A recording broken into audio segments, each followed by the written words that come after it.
Good morning and welcome everyone to the launch of the 2022 Global Innovation Index report.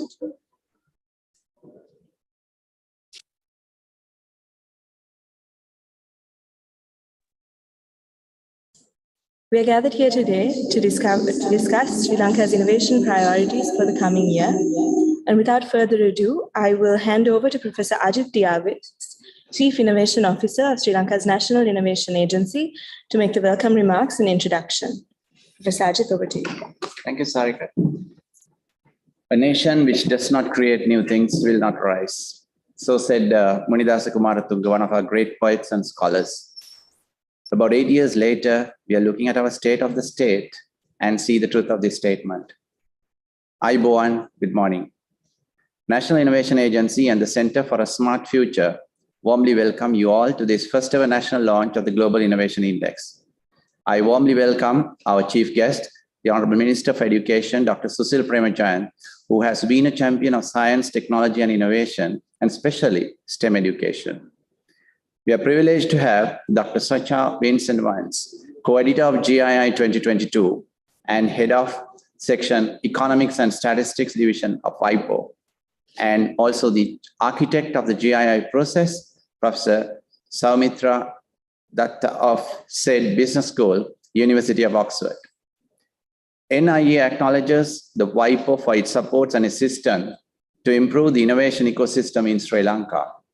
We are pleased to welcome Engineer Hemida Jayavira of SLTC, Sri Lanka SLT Research University, a champion of innovation and startup space, and Engineer Ranil Vitarana, who is from MAS Twinary, which has won accolades as one of the top 20 most innovative workplaces in the world, alongside Microsoft and PayPal.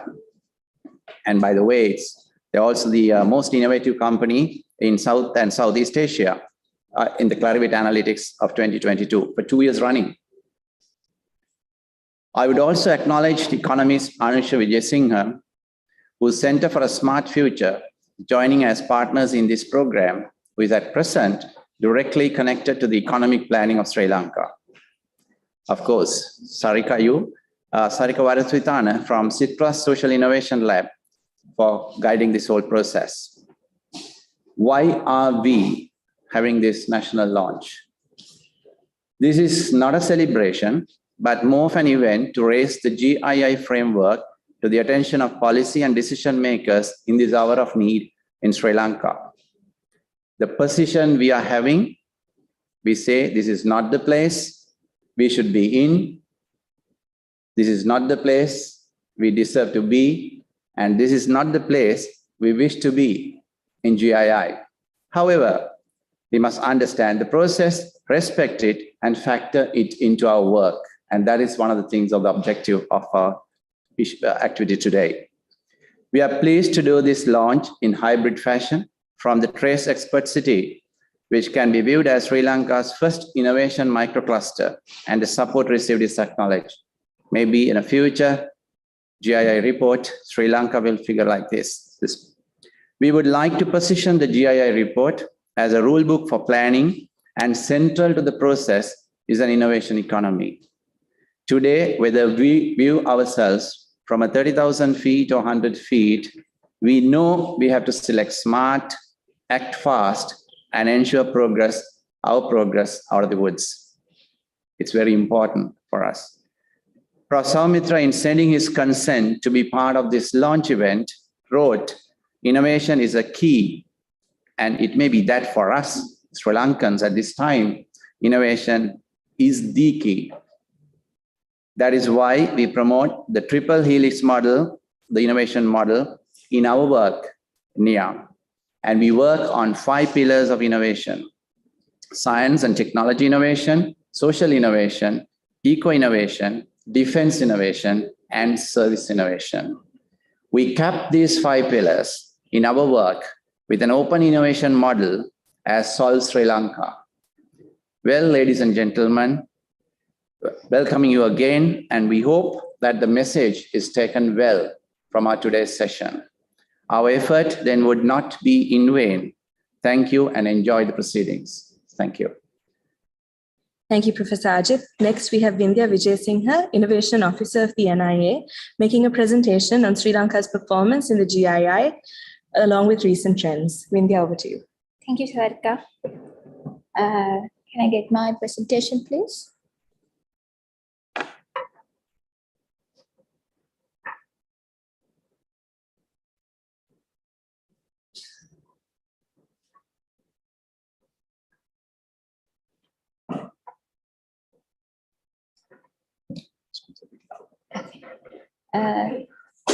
Very good morning, good afternoon, good evening to all who are joining to this very historical event, the country launch of GII in Sri Lanka for the first time in the history. And I will be talking a bit about the Sri Lankan performance in the GII and the recent trends, mostly extracted from the WIPO country report, which was recently launched, a GII report based on. Next slide, please. As we all know that the GII is having 2 main pillars, that sub-indexes, that are the output sub-index and the input sub-index. And the output sub-index have 5 pillars, where the input index have 2 pillars.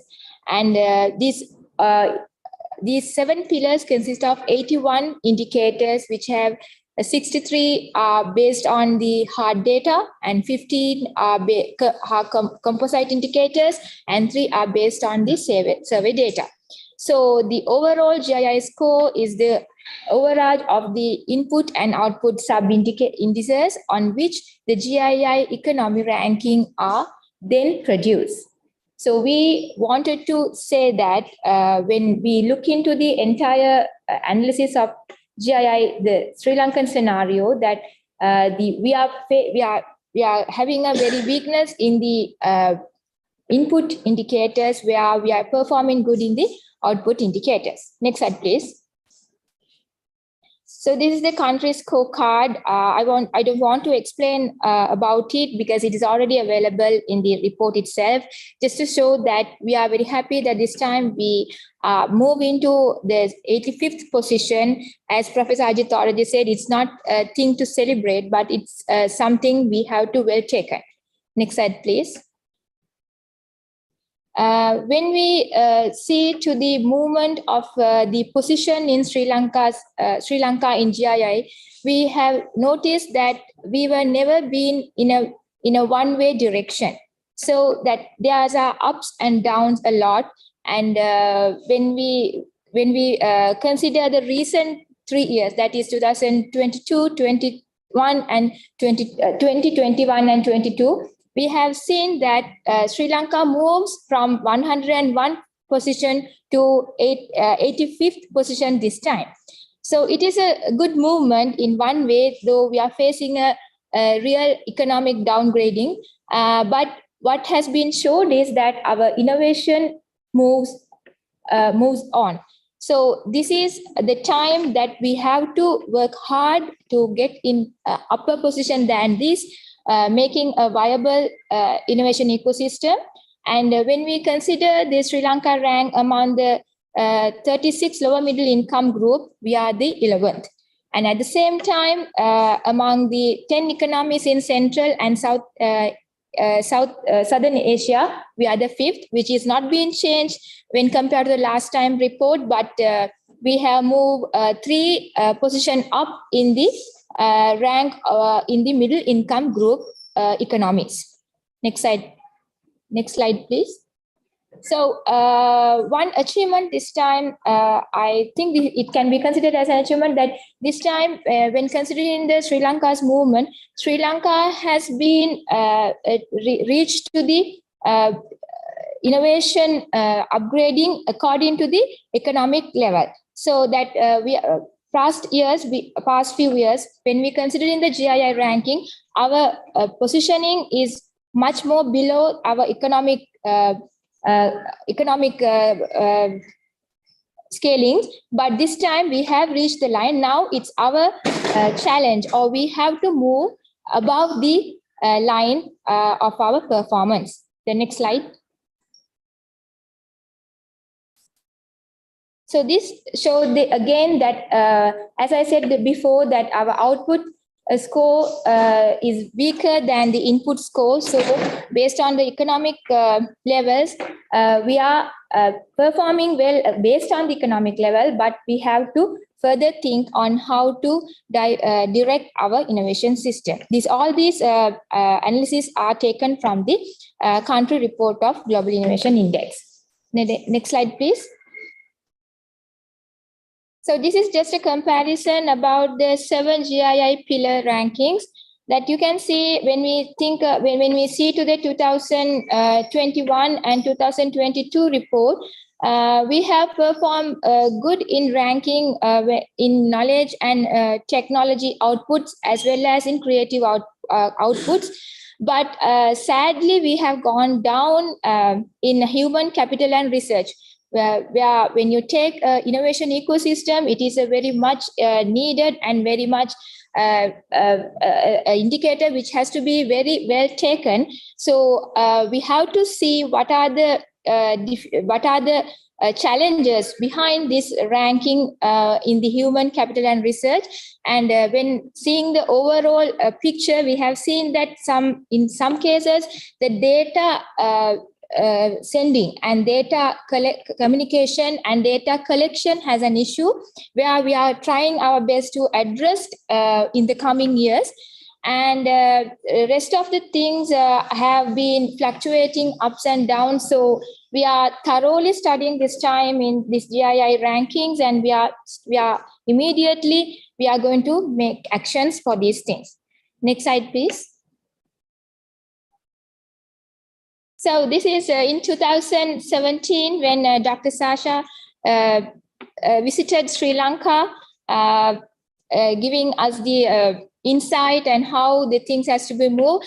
Here, what I really wanted to show is that by that time also our GERD, the gross domestic production for research and development, was in 102nd place, but sadly still we are in that stage in the GII rankings. So that means that the government has to really work, really see to this pumping up the money for R&D work. But we all know that we are having a very critical economic status right at the moment in the country. But here I have to make a note that with this situation, the current government is trying to give more emphasis on the research and innovation, where this time in the interim budget, they have already allocated 100 million rupees for R&D and research commercialization work.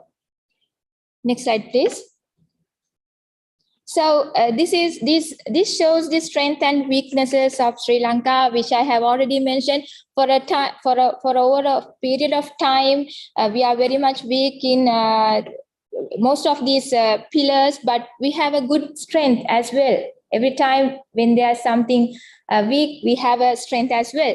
So this time the newly introduced indicator, the GitHub commit plus indicator, has given really a value to Sri Lanka, because we are very much good in ICT sector.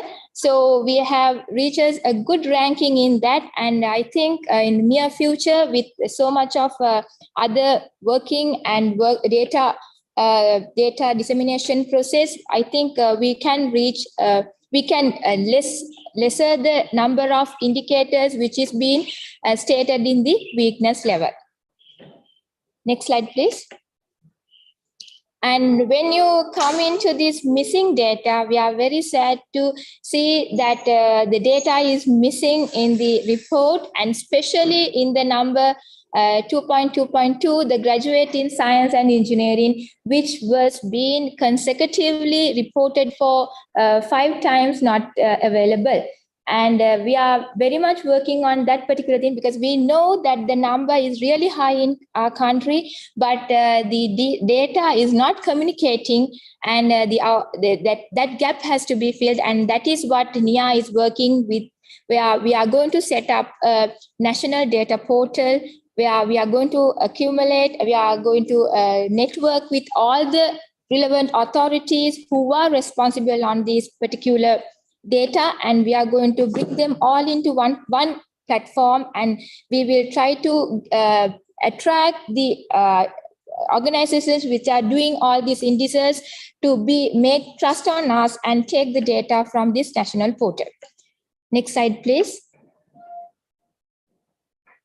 So in the same time, we are having a huge list of outdated data where we are again considering the same set of work to be carried out to resolve this issue as well. Next, please. And interestingly, this time, the GII country reports have this indicator, like they have showcases the global corporate R&D investors, where Sri Lanka doesn't been mentioned. In Sri Lankan report, there is no industry being mentioned over here. And as well as the QS University ranking, where we have to, as the NIA is already under the Ministry of Education, we are going to discuss about this and find out the gap where we have to address. And in the intangible asset incentive, the top 15, we are having 3 companies. We are mostly focusing on logistic, but we are sad to see that none of the tech companies are being listed over there, but we hope in coming years there might be some opportunity for them to grow up. And as well as the global brand value, Dialogue, which is the one of the biggest network of mobile network, is topping, and followed by 2 government banks over there. Next slide, please. So, as I said, the National Innovation Agency, which is newly established, is already mandated for this GII by the National Innovation Act number 22 of 2019. This is the first time that the government has taken steps to mandate a particular institute to work on these indexes. So we are already in place with the innovation and entrepreneurship strategy for Sri Lanka, the national export strategy for Sri Lanka, and national quality infrastructure strategy for Sri Lanka. So along with the roadmap which NIA is going to develop in very recent days, we are going to activate all these strategies and make a very active innovation ecosystem in the country, along with supplying the data and getting our attention a lot about the data issues as well. Next slide, please. In supporting this, we are working with our innovation dashboard and B2B platform, where the inventors, investors, and other stakeholders to join in hand to get the system run, and the LabNet to connect all the equipment sharing among industry and universities. Next slide, please. And I just wanted to highlight that in 2015, when we had this Innovation Index conference, it was stated that Sri Lanka is going to introduce a Sri Lanka Innovation Index, but due to the governmental issues and the institutional issues, it was not being placed, and we were at that time placed this particular proposal in a 10-point action plan of WIPO as well. But as NIA, now we thought we have to work on this, and it will be one of the priority areas in NIA, where we are going to first introduce the provincial innovation indexes to measure the provincial level performances, making them aware and taking the innovation to the grassroots. And then ultimately we wanted to launch the Sri Lanka Innovation Index in parallel to the taking the advantage, taking the lesson learned from the GII. Next slide, please.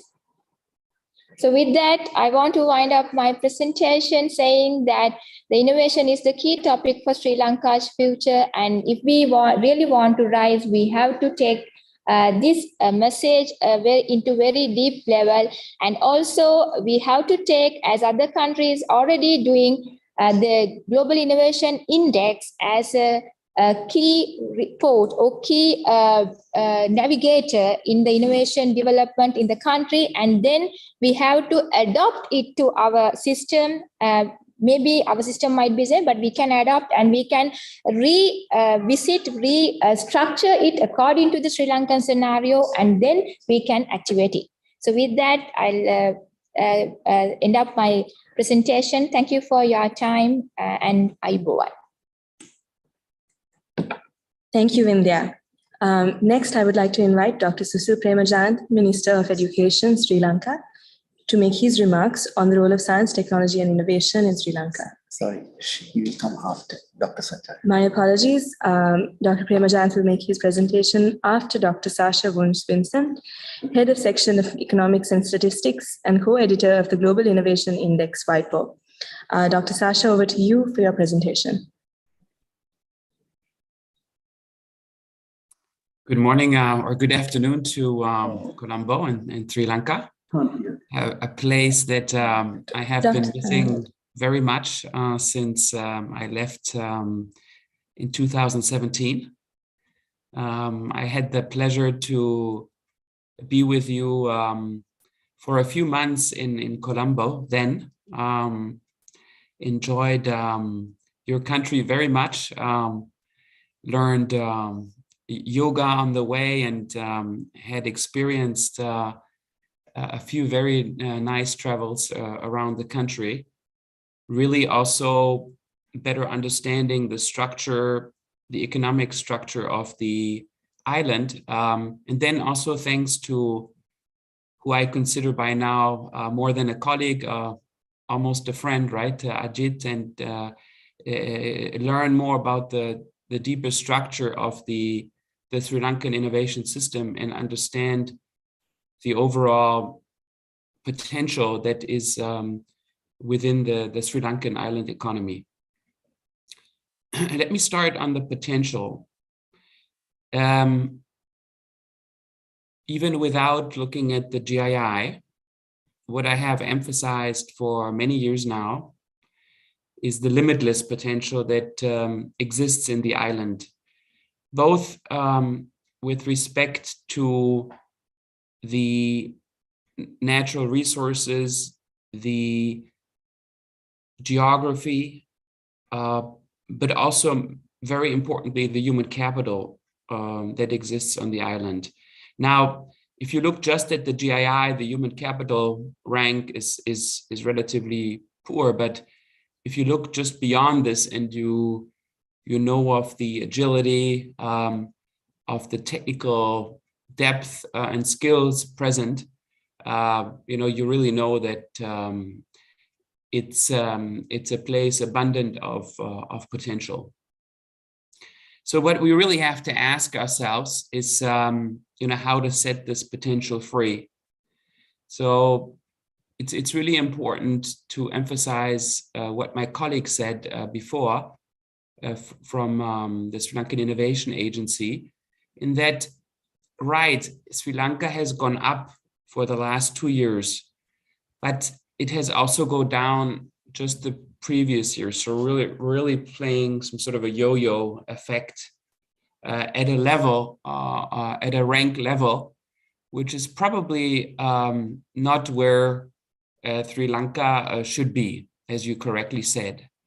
If you look at Sri Lanka and compare it to India, for instance, it shares many of common strength, right, in terms of the human capital, technically, but also how it could possibly transform its present skills, but also its strength in certain natural resources, but also in certain high-tech fields such as ICT, how it could transform very easily into something which is more like in the top 50.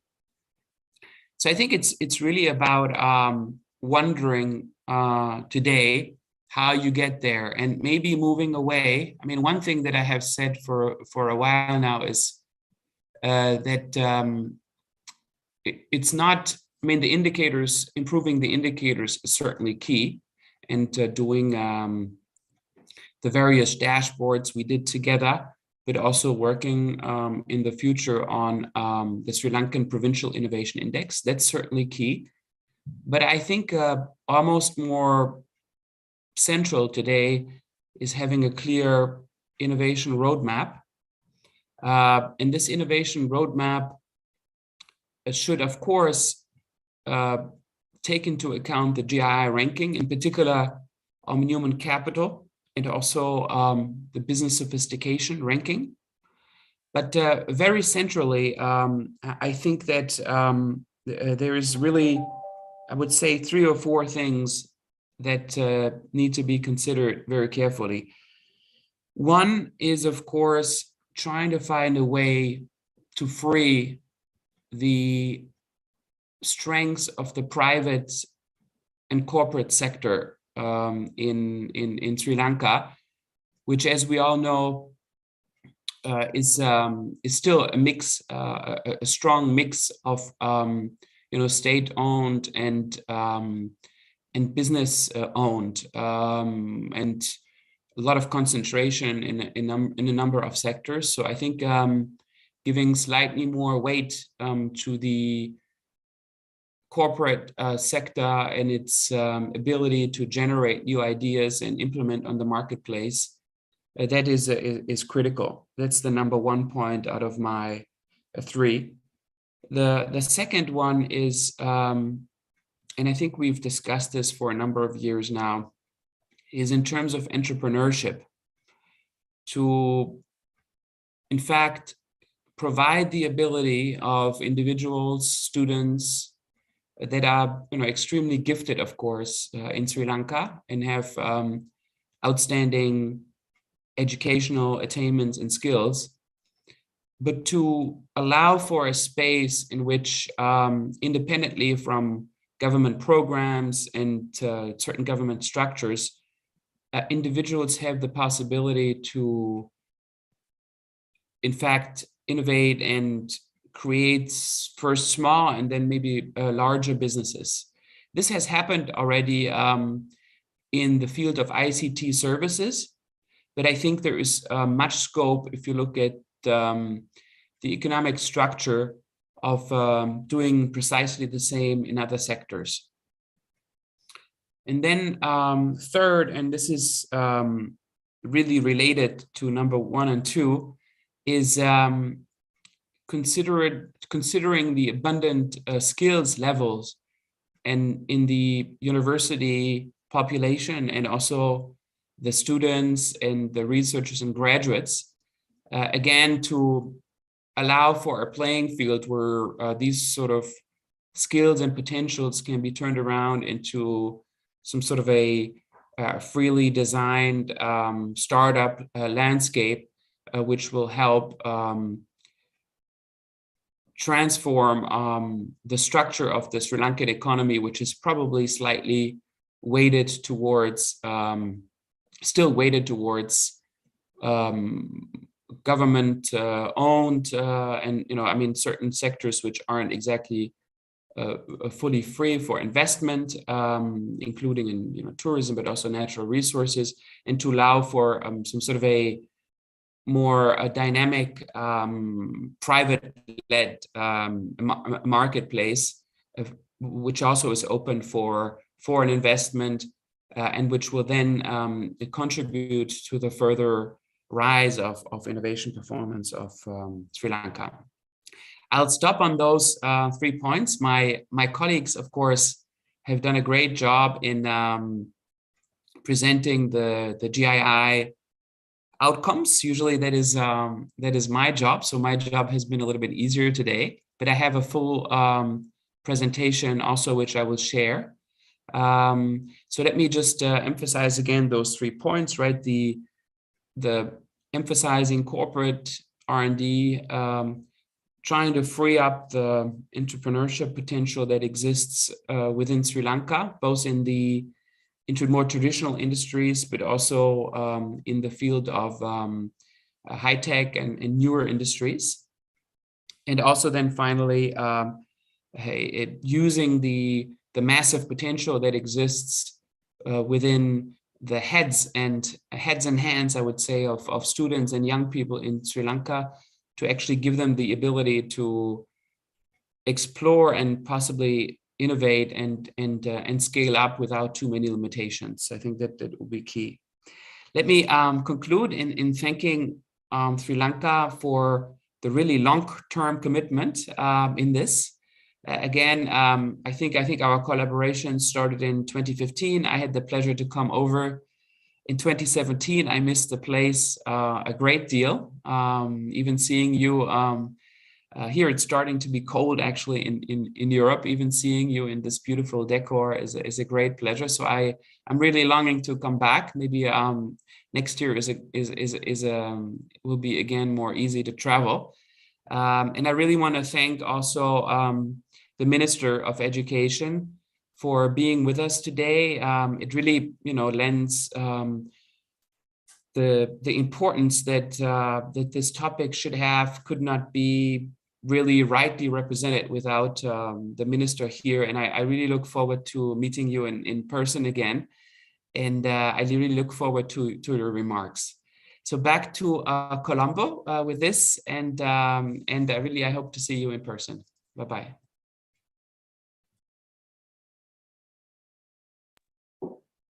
Thank you, Dr. Sasha, for your insightful remarks, especially on the need for a whole of society approach to leveraging innovation in Sri Lanka.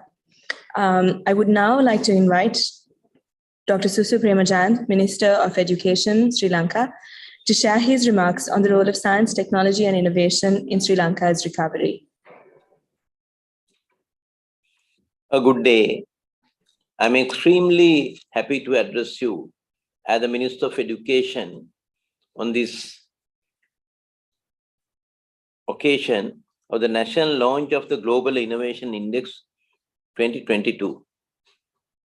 While noting the improved position of Sri Lanka in the Global Innovation Index, I know that we cannot take this improvement as an occasion to celebrate. When I was the Minister of Science, Technology and Research, when Dr. Sasha from WIPO visited my ministry and indicated the country status with GII, and Sri Lanka was at 90th place.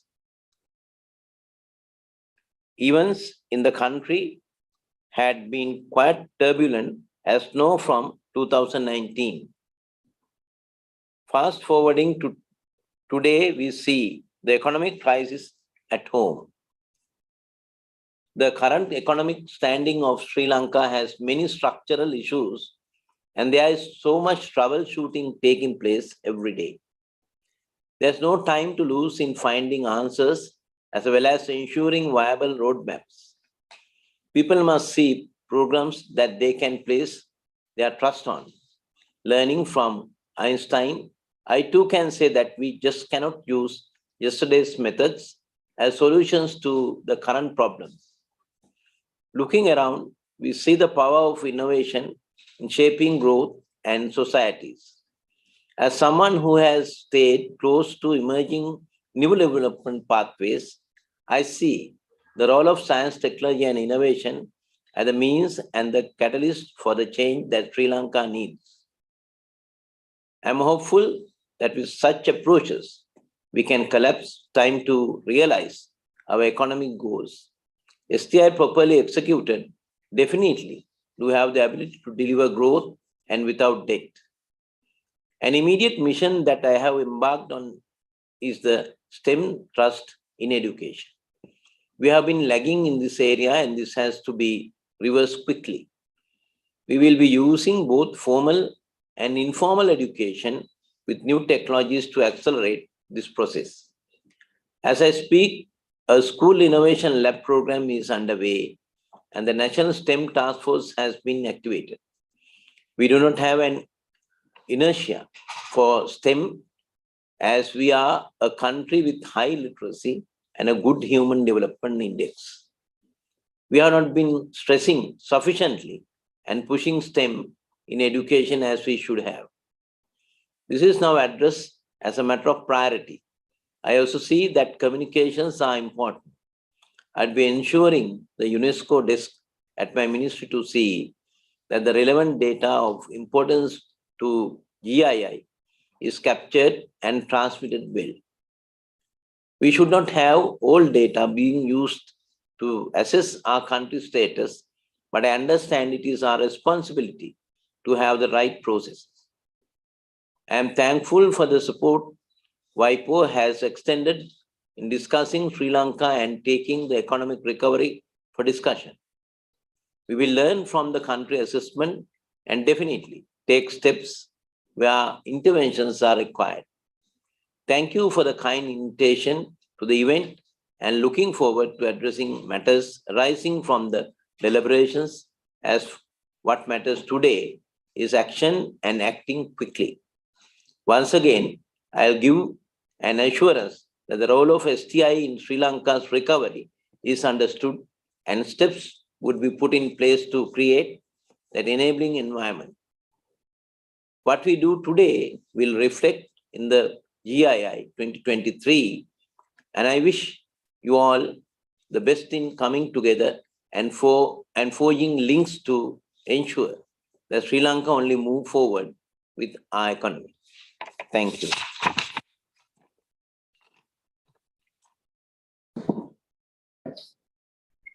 Thank you, Dr. Premajat, for your insightful remarks on the role of STI in Sri Lanka's recovery. Next, we have Professor Soumitra Datta, the Dean of the Side Business School at the University of Oxford, sharing his remarks on how a developing country can prioritize innovation and economic recovery.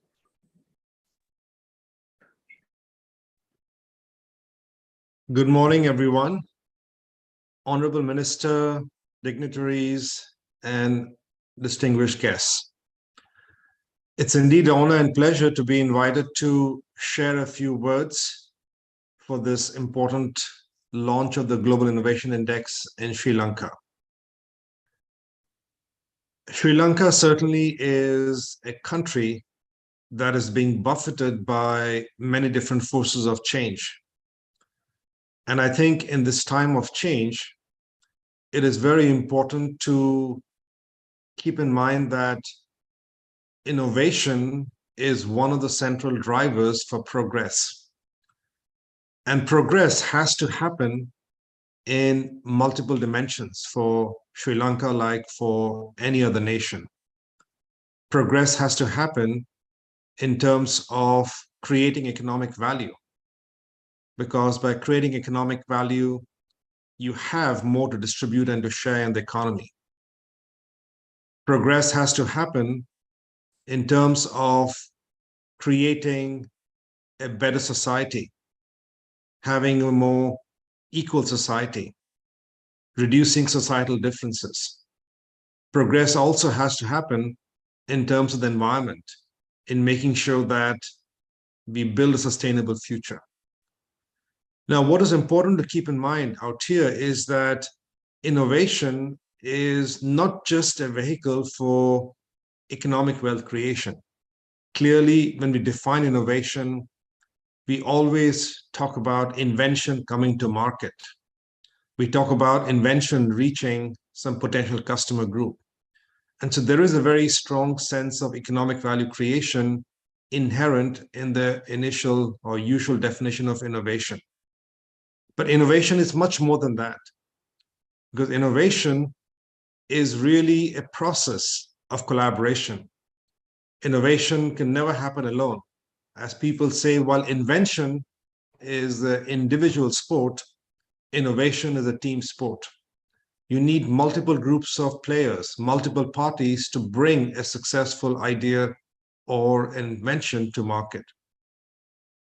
But this process of invention coming to market is also a process for helping people achieve the social and the personal aspirations.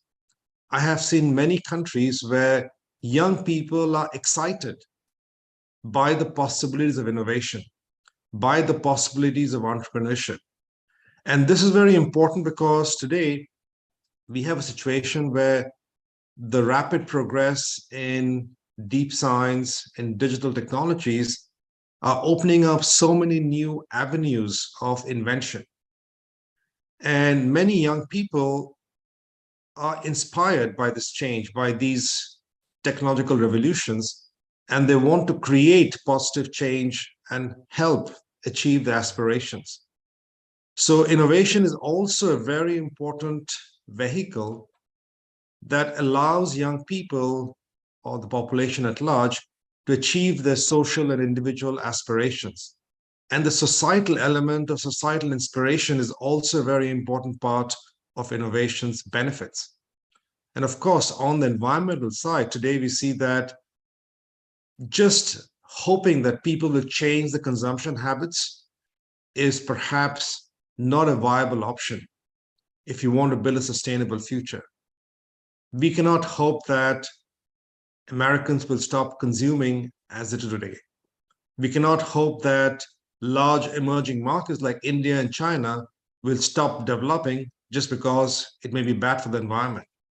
So what we need are breakthrough technologies to help us shape the sustainable future. We need breakthrough technologies that will help us innovate in terms of while we lead our lifestyles that we choose, we can at the same time create better futures. One example, for example, right now is in the whole domain of plant-based foods. As you know, agriculture, especially the production and creation of meat-based products, is an enormous creator of greenhouse gases. And today there's a revolution happening, technological revolution, in creating plant-based meat. Products that look and feel like, taste like meat, but actually based on plants. And this kind of technological revolutions are happening in multiple domains. And this is also very important for us. So innovation is necessary for a country along all the three dimensions of progress: economic value creation, societal equality, societal aspirations, and also environmental impact. Now, of course, innovation is a different path for each country. The way that Sri Lanka has to innovate might not be the same as the way Singapore has to innovate.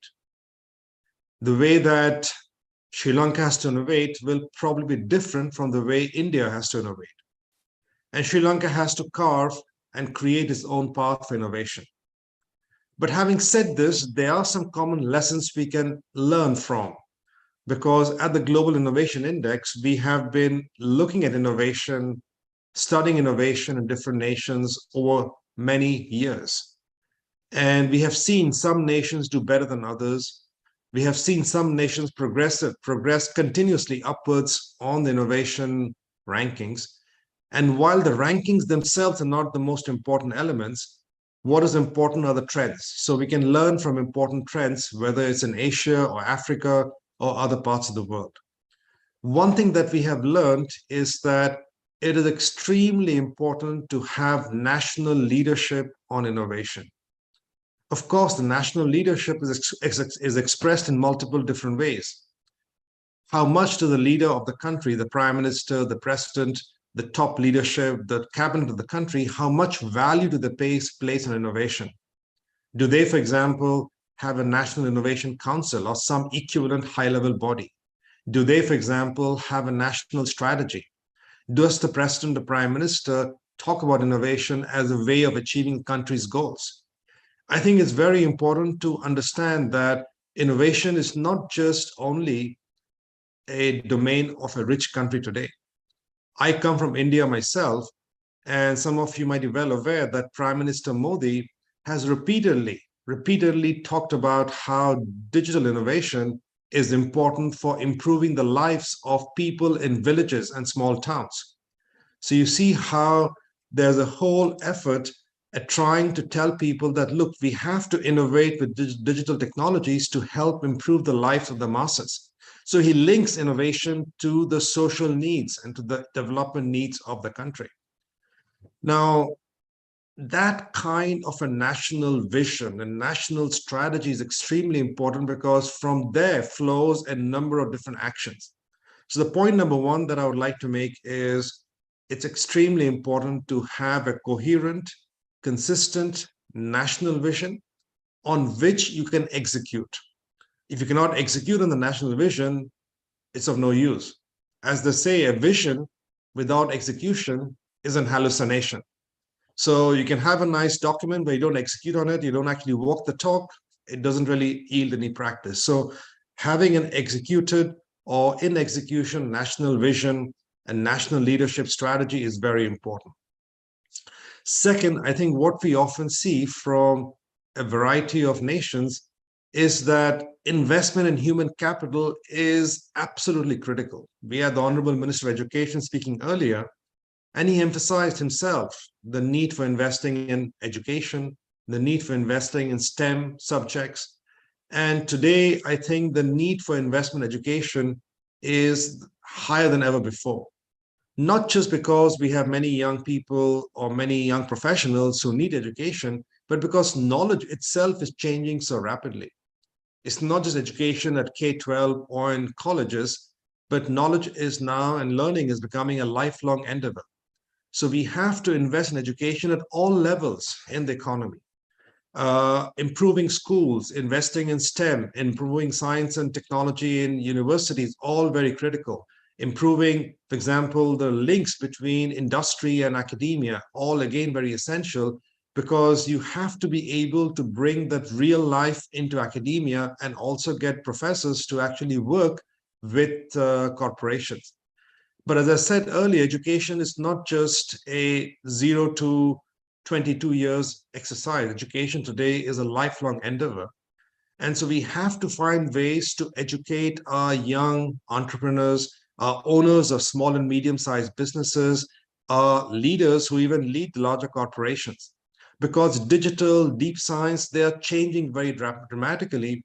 And today, a business leader who is maybe very educated, maybe working in a large multinational company, at the age of 45 is very much out of date unless he or she has not taken the pains to keep learning. If you take, for example, the SME market, all countries have a large number of small and medium-sized enterprises. We know that in all rich and poor countries, SMEs make up the major part of the economic structure and also a major part of employment. SMEs, in terms of innovation, one of the major barriers for SME innovation is education. You have to educate the SME leaders, otherwise they actually do not even realize or they cannot leverage technologies to be able to innovate.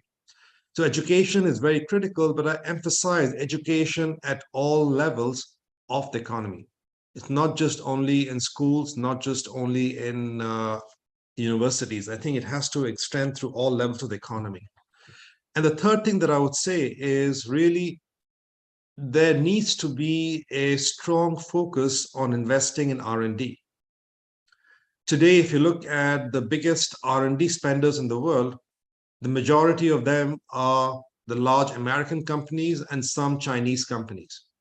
If you look at some of the successful innovators in the world, like, for example, China, which has risen dramatically and now is in position number 11 in the GII, it has consistently increased its R&D spending over the years. Despite the Chinese economy growing at a very healthy rate, the proportion of the investment in GDP, proportion of GDP in investment in R&D in China today is about 2.5%, which is an extremely healthy figure. In some other countries, and one of the problems of India, for example, is that the investment figure is less than 1%, is around 0.5%. So India as a country, despite successes in technology in specific areas, is not investing as a country more into R&D. And if you don't invest in R&D, you don't really get the benefits of all these digital and science and technology waves. There's so much happening around us, and the beauty of it is so much more is going to happen in the next 10, 20 years. And a lot of the benefits will only happen through investments in R&D. And those investments in R&D will have to come from both the government. The government is a very important player investing in R&D, and also the private sector. So we have to provide the right incentives to the private sector to invest in R&D. If you look at the global trends in R&D, it is interesting to see that after the 2008-2009 crisis, despite decreases in the GDP rates of growth around the world, the R&D rate of increase did not actually slow down, but in fact increased. And this despite the fact that after the last financial crisis, 2008-2009, many governments reduced the spending in R&D. And the reason the R&D spending did not slow down is because the private sector stepped in. The private sector actually more than covered the spending gap that was left behind by the government's retreating. Now, of course, we've just gone through a pandemic crisis, and we are facing a similar question ahead of us. Will the R&D investments decrease? Will VC capital decrease, and so on? And I must say that in the pandemic, we have seen a very healthy increase in R&D spending in some sectors, especially, for example, health, medical and healthcare have seen huge increases in R&D spending. And of course, while some sectors have suffered, it remains to be seen how this R&D spending cycle evolves in the next few years, especially because we have seen, at least temporarily, a decline in venture capital funding around the world. So it's very important to realize that if we do not keep investing in R&D, the country will not be able to leverage all these tremendous benefits of digital technologies, of R&D, and so on. And the last point that I want to make really is that I mentioned earlier that innovation is a team sport, and it really is, because you find in innovation, clusters are extremely important for driving innovation. You rarely have innovation by just one company or one individual just doing things alone. You need to create a cluster of companies, a cluster of different talents together, such that you're able to create the right impact on innovation in whichever domain you're choosing to impact. And creating clusters, once again, is not easy. But having said this, we have more experience in doing so. Today, around the world, as a study on the Global Innovation Index shows, there are many successful clusters around the world, and we can actually learn from them. And clearly what we have seen is that in clusters, we need a very strong collaborative relationship across the major players. You need a major educational system, one or two major universities to provide the talent, to do the research, the basic research. You need one or two major companies to provide that kind of critical mass in terms of resources and the production machineries. And of course, you need a healthy group of startup companies that actually are innovating and trying out new ideas and providing the next generation of ideas for the ecosystem. These ecosystems are very critical and often require some kind of support locally, because sometimes ecosystems, especially in emerging markets, are not easy to create. Emerging markets have a lot of problems in infrastructure, a lot of problems in other different dimensions. And so you need dedicated focus to support these ecosystems. You also need a culture of collaboration. The culture of collaboration is very critical. I talked earlier about the collaboration between universities and in industry. And this is so fundamental, yet so rarely seen done properly. I had the good fortune of both studying in the US and also working for many years in the US. And I was so impressed at the different ways in which the US universities welcome collaborations with industry, how the evaluation of professors actually is enhanced by the ability to get money from university, from academia, from industry, to work with industry, and the collaboration actually is valued highly. I had many colleagues at US schools who were given permission to, in fact, go and work half-time at leading companies like Uber or other companies, and to be able to connect the two and connect the research and connect the academic experience. So the flexibility to be able to structure employment such that you're able to go and work with industry is also very important. And I know also other countries where the industry collaboration is not valued. I also know countries where for professors, it is seen as a negative to in fact work with industry. And it is not something which is part of the evaluation system of professors. So it's very important to build the right culture, provide the right incentives, because even industry needs to give incentives to collaborate and partner with academia and the reverse. So incentives are required to create the right culture, and that kind of a collaboration is extremely important. As we build clusters, we also should keep in mind the clusters have to be inclusive, because often the science and technology clusters tend to become exclusive. You look at, for example, Boston, you look at Silicon Valley, the two oldest and the best clusters that we, not oldest, but at least one of the best technology clusters in the world. You see that how one of the complaints about these clusters is that they're not really inclusive. They have driven away the local population. They actually are accessible to only certain people with certain talents or certain degrees or certain access to venture capital. And that is the problem, because people realize today that Silicon Valley and Boston, despite the success, have some shortcomings. So as you create clusters in the future, we should learn from the shortcomings also and try to see how we can create more inclusive clusters. So, I can, of course, talk about many more points. I chose to highlight 4 of them. The Global Innovation Index, through all the various years, does highlight a number of different elements in different countries, a number of case studies. I encourage all of you to not just only look at Sri Lanka's case, but also try and analyze how Sri Lanka compares to other nations, other countries, and see how we can basically learn and benefit from other people's experience. And I just want to emphasize, maybe close with that comment that the Honorable Minister made of urgency. I do think there's urgency in action, simply because there are a lot of change forces happening in Sri Lanka right now, and the world is moving on. Science and technology progress, digital progress does not wait for Sri Lanka to get its act together. That is moving and that is happening, and the world is actually moving faster and faster on that curve. So Sri Lanka should also do its very best to get on that curve. I wish you good luck and success in your efforts. Thank you very much. Thank you very much, Professor Datta, for your insightful remarks and for nudging us and providing us with food for thought on how best we can improve and strengthen Sri Lanka's innovation ecosystem. Next, I would like to invite Mr. Heminder Jayavira from the SRTC Research University to make his remarks on strengthening the innovation and entrepreneurship ecosystem in Sri Lanka. Thank you very much.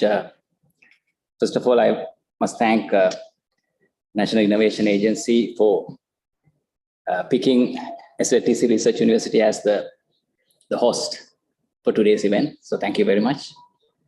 So I will go through, I think Professor Datta and Dr. Sacha already mentioned about a few things. So I will reiterate a few things. Let's go to the next slide.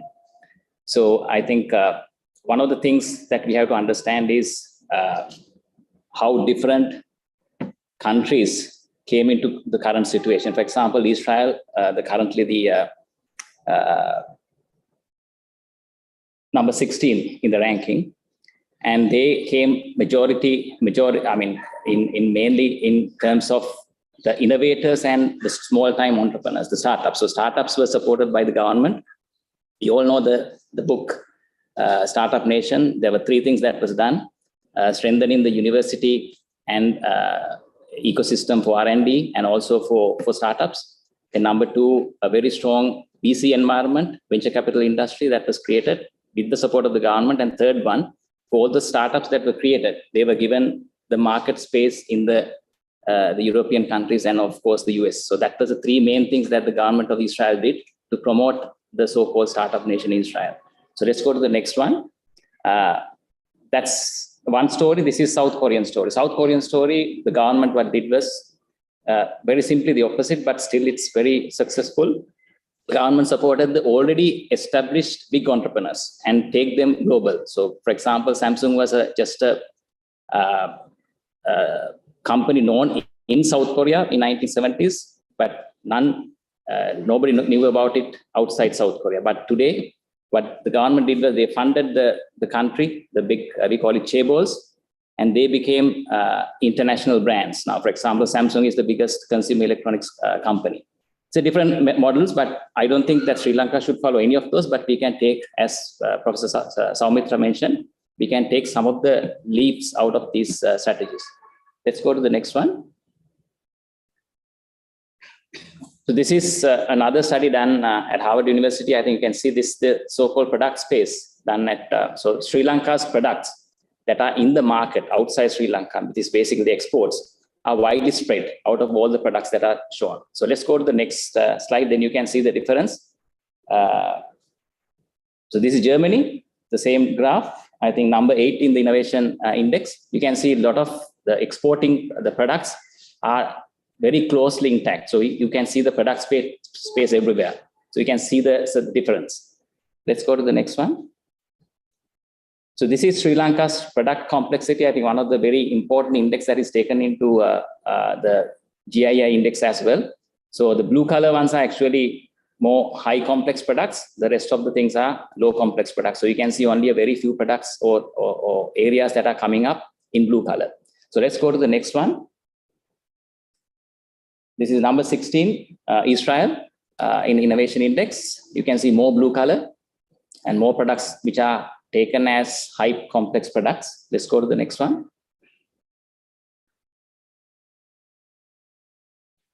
And this is South Korea, number 6 in the world in global innovation index. You can see more than 50% of the products that they export are in blue color, which is high complex products. Let's go to the next one.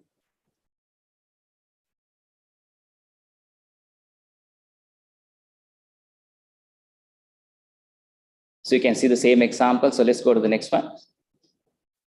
So you can see the same product complexity, how it shows a different picture, and it has the same impact to the global innovation index as well.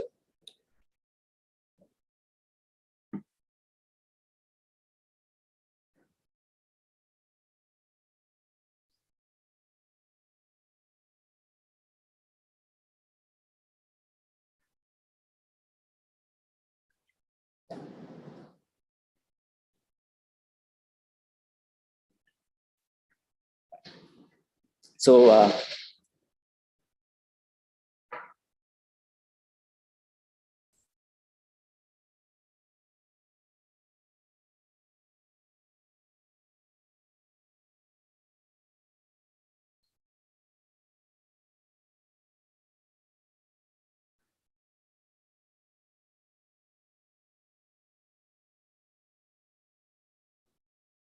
yes, okay. So let's start with this. So no, go to the earlier one. Yes. So there's another example. This is Thailand, one of the emerging countries. You can still see a lot of blue spaces. I mean, it's a country which was not so far from Sri Lanka, but now rapidly improving in the product complexity area. These are all the products that are exported from Thailand. These are now getting high complex products. So let's go to the next one. So this is where we want to be. So on the left-hand side, we can see more the universities where they create the publications, journals, but the value that they create is very low. Then the second is the applied research, the technology. For example, in Sri Lanka, Slintech falls into that. There again, the value is higher than what the university is created in terms of dollar-wise, but then again, still the value is not enough to sustain the organization. So that's, we can see not only Sri Lanka, but wherever that is.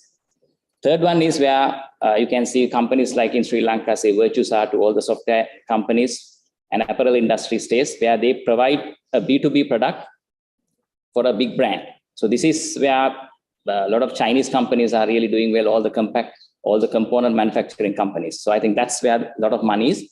But the real money is on the fourth quadrant, which is product design engineering. That is, you sell the product to the end customer. I think this is where Sri Lanka should focus. All the big brands that we talk about is falling into this category. Let's go to the next slide. So I think a few years back, with the support of the government of Sri Lanka, we created, I think, 3 of the people who were behind it's already here. Professor Ajit, then Anushka is there. I was also part of that committee. We created this innovation and entrepreneurship strategy for Sri Lanka. So what we created was a strategy in 3 main objectives. One, to support the SMEs. second to startups, and third one to modernize the R&D sector. So these were the three big pillars. And I think we had quite a detailed report done. Now, National Innovation Agency is actually the main agency, the main government organization who's actually executing that strategy, which is already devised. So I think a lot of things that we have highlighted in the Global Innovation Index, as well as in this particular study that we came out, was pretty much aligning. So I think if we can follow this one, I think we can bring the National Innovation Index, Sri Lanka's Innovation Index, to a much higher rate. So let's go to the next slide. I will give you a bit details on the SME side. So there were about 5 areas that we looked at, basically to upgrade the quality of SMEs, especially for export, to improve the export competitiveness, and then also to support shared technology facilities for all these centers to upgrade the products from a low complex product to a high complex product. And then look at the linkages in the supply chain. I think you can see that in the earlier graph that I showed about Germany and Sri Lanka, where the product space, when you see, say in electronic industries for Sri Lanka to grow, it's very difficult because we don't have a lot of products. But if you go to Germany, you can see a lot of products in that space. So it's easy that supply chain is already there. But we can see that in apparel industry in Sri Lanka, where the supply chain and everything is there. So improving the current products in the apparel sector in Sri Lanka is much easier. Then go to the managerial practices for tech. These are all comes with the education and maybe universities, industry has to work together. And probably the 5th one, we need to support in a more government level support. Let's go to the next one. So these are the indicators in the current current GII index. I think these are the indicators that will definitely improve if we have these processes, projects in place. I think these are the ones that are actually doing really bad at the moment. Let's go to the next slide. This is about the startups. I think we know it's a different ball game when compared to SMEs. These are high growing, innovation-based organizations. So we have to foster growth oriented startups. That is basically we have to support the business environment for that. Then one of the biggest issues that we see is the low access to finance for growth for these companies. For example, we don't have a VC industry in Sri Lanka. Absolutely zero in Sri Lanka because we don't have the LLP format, which we have been trying for the last many years. So even whatever the VC companies who are operating in Sri Lanka, actually not Sri Lankan companies, they are operating outside Sri Lanka. Then the universities support for research and development, I think for startups, I think that's something that we have been slowly progressing right now. I think that but need to be speed up the same way what Israel did. Then we have to have international linkages with the startup ecosystem, which are very, I think Professor Datta also mentioned about the clusters. So we have to connect with those clusters because as Sri Lanka, as one country, it's very difficult to create an ecosystem in one area. Then also one of the biggest areas we see that we have seen a lot of startups coming up, ideas to launch, but scaling up is a huge issue. So that's an area that we need a lot of support. Let's go to the next slide. So these are the indicators, the current indicators of GII shows. I think these indicators also, most of them are really bad if you look at overall performance. I think if you look at those projects improvements, I think these indicators will rapidly improve. Let's go to the next one. So this is the third one is on R&D modernization. So there are 7 indicators. Again, Sri Lanka has to put more money into research and development. I think only 0.8% is for the last many years. No matter whatever the economic situation in the country, this should not decrease, actually this should increase. So maybe Sri Lanka doesn't have any money, but this particular area we should have money. I think if you look at 0.8% is nothing compared to what we spent on a lot of other unwanted things. So that need to increase. I think even if you look at today, National Science Foundation doesn't have a single rupee to be dispersed for research. So that need to improve. And then, but there are enough staff who can do work, but we don't have that support. Then we have to look at collaborative projects. I think that's what Professor Datta mentioned. Innovation is a team game, not an individual brilliance. So I think that's something should come from the education sector itself. It has to be improved, promoted, and given the real true benefit of the teamwork for innovation. So support human capital development for R&D innovation. I think that has to happen at all grades, universities, even organizations, because a lot of organizations are there making a lot of money, but then they don't promote, they don't upgrade their products to the next level. I think that's something that the big companies in Sri Lanka should do. The rest of the things are also more need that number 5, 6, and 7. I think need more government support to do that. I think it's not an individual who can do or an individual industry could do.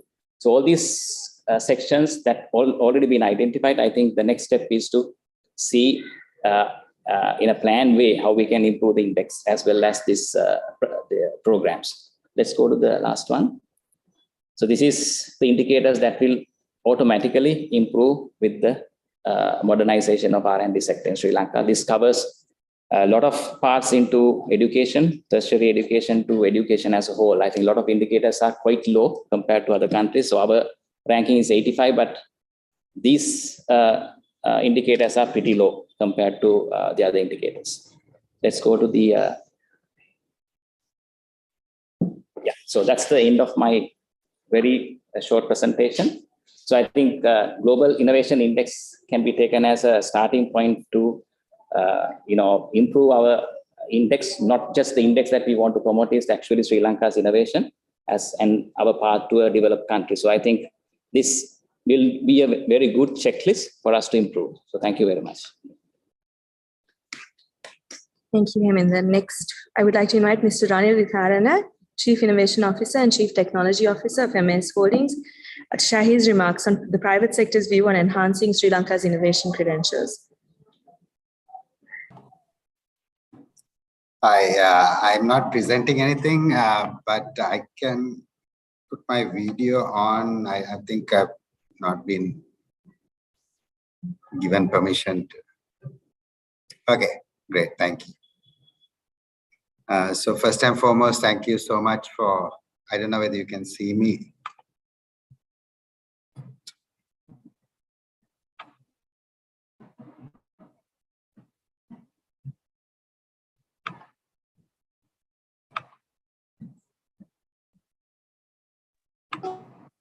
We can see you. You can see me, right? Okay, great. So thank you very much for giving me the opportunity and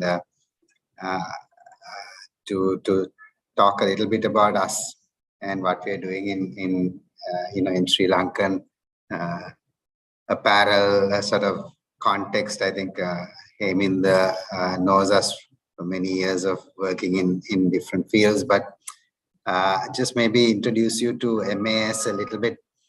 MAS is 35 years old and has been working in the apparel sector, but somewhere in sort of just after 2000s, as we started going away from that quota era, try to understand how we can sort of differentiate ourselves going forward. We in 2006 we started a R&D section, which is predominantly a tech sort of function.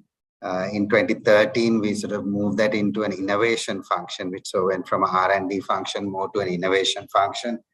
And I have led, I have been at least a leader in that space from that 2006 onwards, from that first creation. And so as we've sort of evolved, we sort of created, maybe I'll put a little bit more context to it. So we, I think we are the largest exporter in Sri Lanka. We make roughly about, say, 2.5 million garments on any given day across 16 countries. About 80% of that is made in Sri Lanka. And over the years, we've been differentiating ourselves as an innovation partner. So for, we are not in a cheap labor environment, nor are we in a strong sort of raw material environment. So as a result, innovation, amongst other things, is one of the areas that we've sort of used to differentiate ourselves. And over the last sort of, we say, 5 or 6 years, where we've really accelerated this innovation function, we currently have about 250 patents that we have applied for across 71 patent families. And this work is entirely done out of Sri Lanka through our sort of officers that we have here. We employ roughly about 110 people in our R&D facility. So one of the things that we realized as we were sort of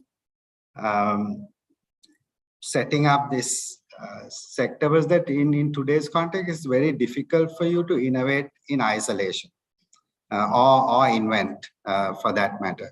And in most cases, the solutions that we are trying to innovate into are not from one field.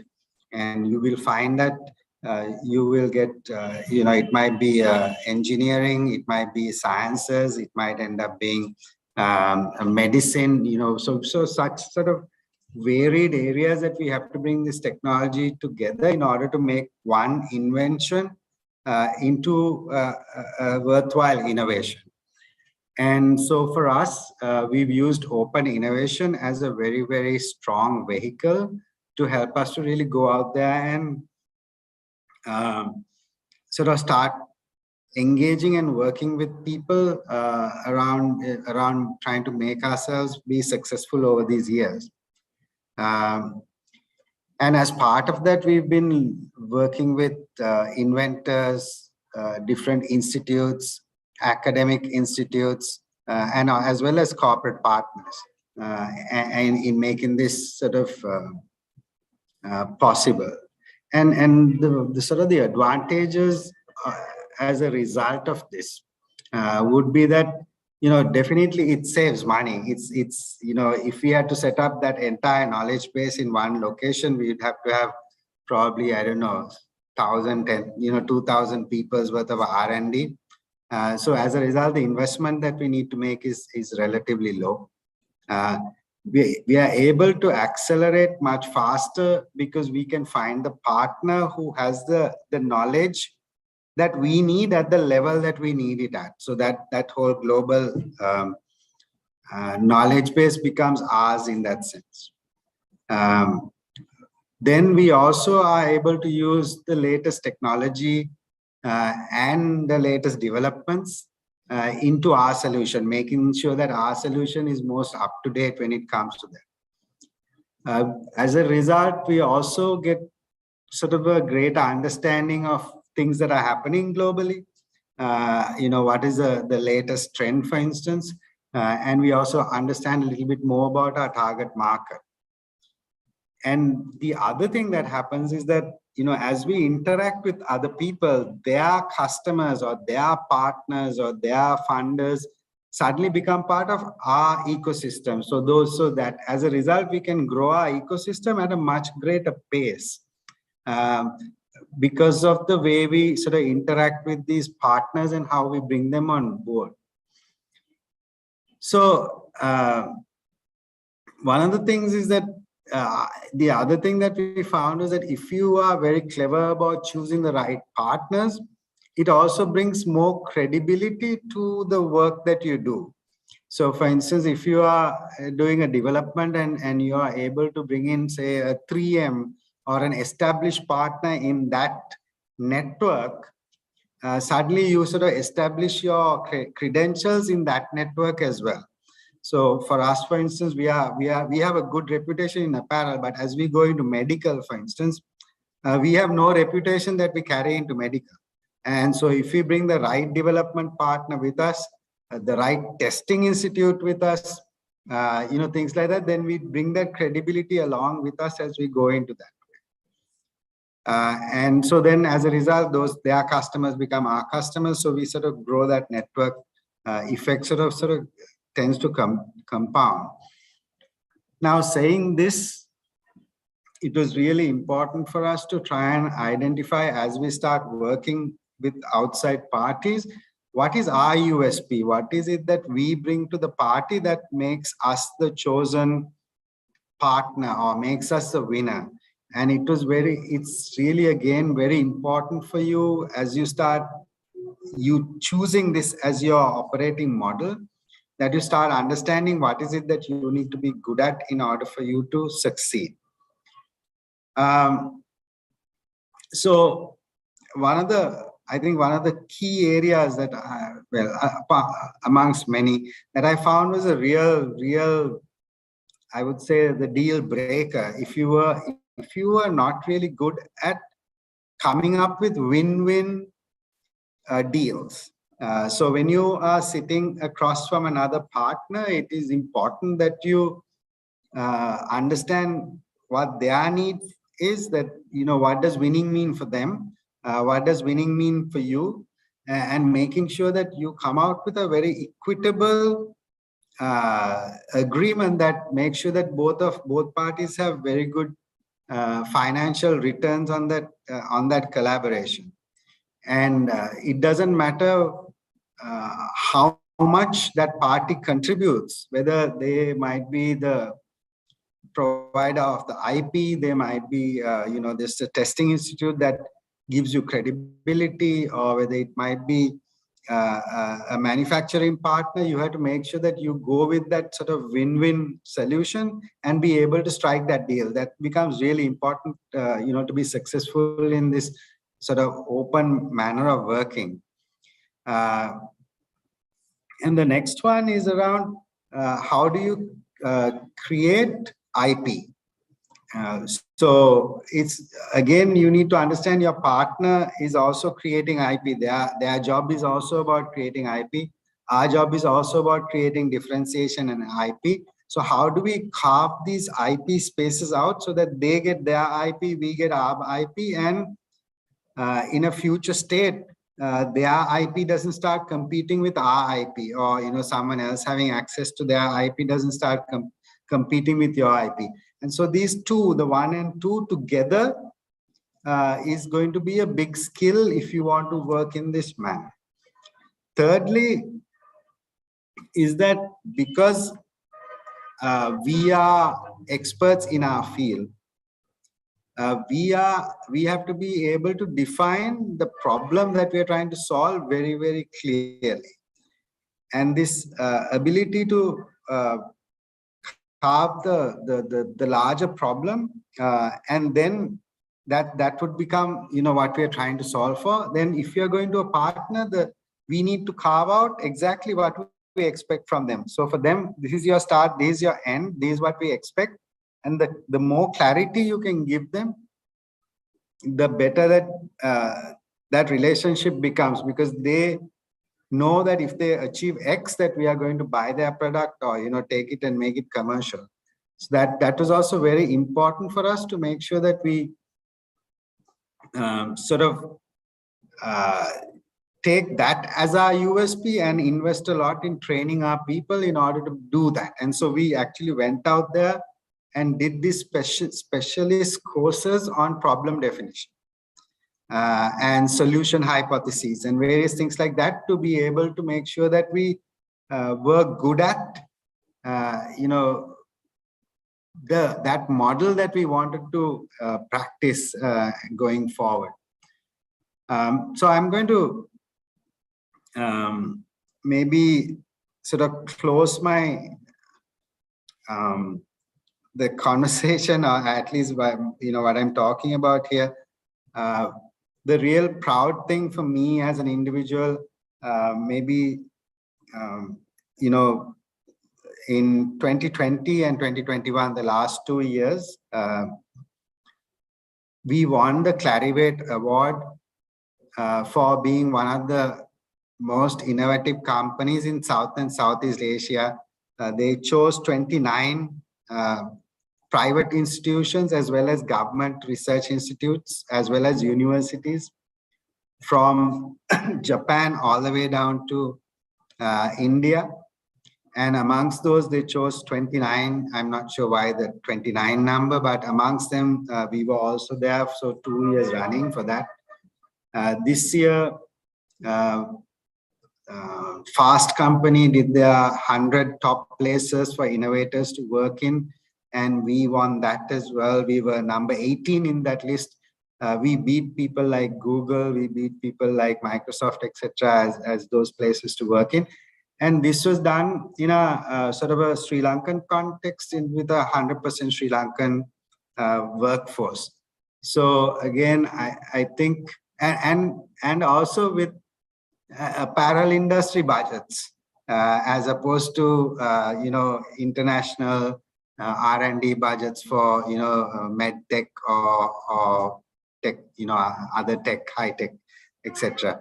So we are sort of proud about that achievement and the fact that we achieved it with 100% Sri Lankan participation, with 100% Sri Lankan companies. So thank you very much, and I hope some of that wisdom will rub off on you.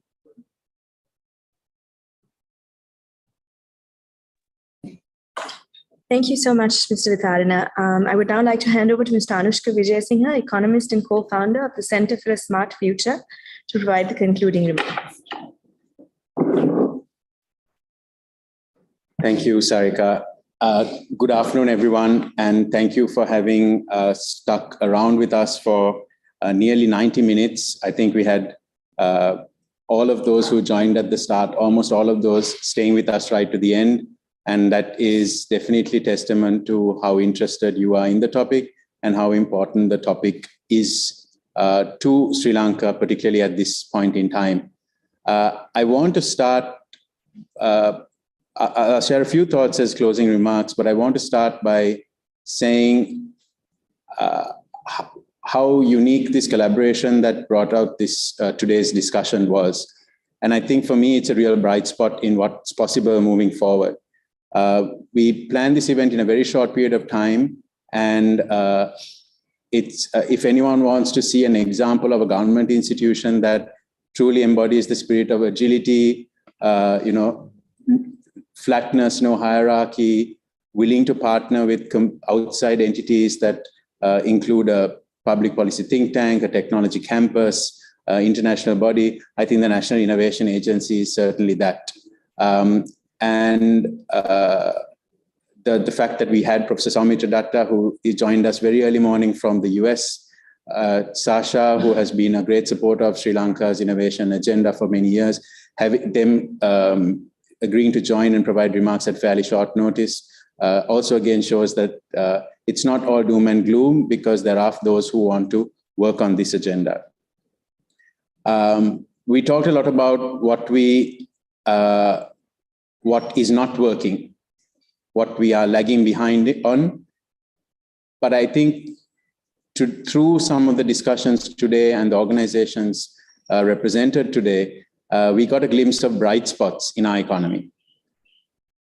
The National Innovation Agency as an institution in itself, in my view, is a bright spot amidst typical ways of working in government, the NIA working differently. Our host here today, Sri Lanka Technology Campus, I think is unique. I hope all of you at some point get to drop in, both at the city campus as well as the other campus in the emerging knowledge cluster of Horana and Padukka. It's a totally unique way of teaching. It's a research university and also teaching and research. And also a bright spot in MAS, Sri Lankan company, as Ranil mentioned, completely defying what we traditionally come to expect from Sri Lankan businesses, reaching a lot of global networks, global benchmarks, patenting, and so on. So clearly there are bright spots in our economy, and I think the onus is on all of us to help play some role in making those bright spots even brighter. And I want to recap a few points Professor Soumitra Datta talked about. It's not just invention to economic value. Increasingly, innovation has to play a role in delivering social value and delivering environmental, natural capital value as well. We heard that innovation is a team sport. Certainly putting today's event together was a team sport, but innovation, and that's why this important word of the innovation ecosystem, Heminder pointed out in that innovation entrepreneurship strategy, it looked at an ecosystem approach where different players have to necessarily come together. We heard about the importance of clusters, that collaborative relationship. The space we are in today is a great example of a burgeoning cluster. I think we have a lot more to do to truly make it a cluster. We also know of the knowledge cluster emerging around Horana Padukka area. So I think we need to look more at how to invest more in these existing clusters and make them grow and have greater impact, rather than trying to do a lot of more new things given the tight budgetary conditions. And that brings me to a point about where we are at this point in time in the economy. The reason we chose the topic prioritizing innovation in Sri Lanka's economic recovery is to, I think, remind all of us that even though we're going through an economic crisis, even though budgets are being cut across the private sector and public sector, we cannot afford to deprioritize innovation. It's not a nice to have, it is integral to Sri Lanka's economic recovery. And to try and do an economic recovery that just tries to get back to where we were is a missed opportunity and a mistake. We have to use innovation to do it differently and catch up and leapfrog. In the spirit of value for money, I think we can't complain that there is not going to be budgetary outlays. We have to find innovative ways of working. From small examples like LabNet, which is a facility to share lab technologies and equipment, which is trying to make better bang for buck, to how do we prioritize certain innovation entrepreneurship support activities in government and partner with the private sector so that you're using a little bit of money to catalyze bigger things rather than waiting for big pots of money to fall on us. So I think that has to be one of the policy priorities for the next few years, getting more bang for buck from the limited resources that we're going to put in. We can't do it the same way that we did before. And in the spirit of getting more bang for buck, I think the point about data, the data that NIA is collecting, the data that Sri Lanka as a country submits to GII, there's this famous saying, what gets measured gets managed. And I think the importance of counting, measuring it can't be overstated, because that's the only way we'll know if we're getting better at something or slipping back, and we can't have old data. And finally, I think innovation is necessarily now an interconnected global exercise, and we have to be very open to working with the world. Over the last few years, I feel Sri Lanka has closed off itself. We shouldn't let the economic size determine the impact that we could have on the innovation landscape. MAS as a Sri Lankan company is having an outsized impact in their supply chains and adjacencies. So I think Sri Lanka needs to necessarily be more global. And that's why we're very happy that the WIPO has partnered with us on this event, but also on other work that the NIA is doing to truly take advantage of these global linkages and help Sri Lanka get to the next step. So I'll stop there and thank everyone for joining us, and for everybody here who helped to organize, especially the team at SLTC and others, and to all of you who joined as well. And on behalf of today's organizers, I thank you and have a good rest of your day. Thank you.